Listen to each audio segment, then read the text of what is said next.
Bienvenue sur iloveMath.fr. Donc on va chercher à calculer la dérivée de cette fonction. Eh bien, on remarque tout d'abord que dans cette fonction, on a un terme constant, donc la dérivée de 10, ça va être 0.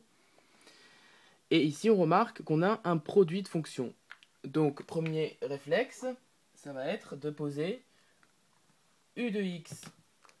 Donc, je vous rappelle déjà la formule de la dérivée d'un produit.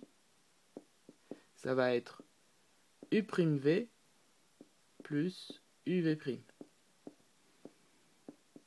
Voilà la formule de la dérivée d'un produit de fonction. Donc, on va poser ici u de x égale x moins 3 et v de x égale x carré. Donc ici u et ici v. Donc ayant posé ces fonctions, on va les dériver tout de suite. U' de x égale la dérivée de x, ça fait 1. La dérivée de moins 3 est une constante, c'est 0. Et la dérivée de x carré, c'est 2x. Je vous rappelle que la dérivée d'une expression de la forme x puissance n, c'est n fois x puissance n moins 1. Donc, en fait, là, on a tout fait. Il suffit maintenant d'appliquer la formule. Donc, f' de x, c'est égal à la dérivée d'une constante, c'est 0, plus, et ici, on va appliquer la formule de la dérivée d'un produit de fonction. Donc, u', fois fois v, donc v ici, fois x carré, plus u,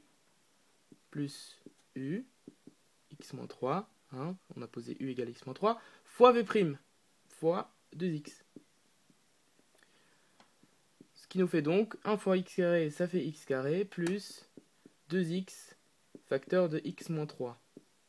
Je vais développer le produit ici, fois 2x carré, moins 6x, égale 3x carré, je fais la somme, moins 6x. Or, généralement, lorsqu'on calcule une dérivée, c'est en général pour établir un tableau de variation ensuite. Donc, il vaut mieux mettre cette expression sous forme factorisée. Donc, on pourrait factoriser, hein, ça saute un peu aux yeux, f' de x, on pourrait la factoriser par 3x, puisqu'ici on a 3x carré, c'est 3x fois x, et moins 6x, c'est moins 2 fois 3x. Donc si je factorise par 3x, donc 3x, ici je mets un x, puisque quand on développe, ça fait 3x carré, puisque 3x fois x, ça va faire 3x carré. Et ici, je vais mettre moins 2, puisque 3x fois moins 2, ça va faire moins 6x. Et j'ai bien ma dérivée sous forme factorisée.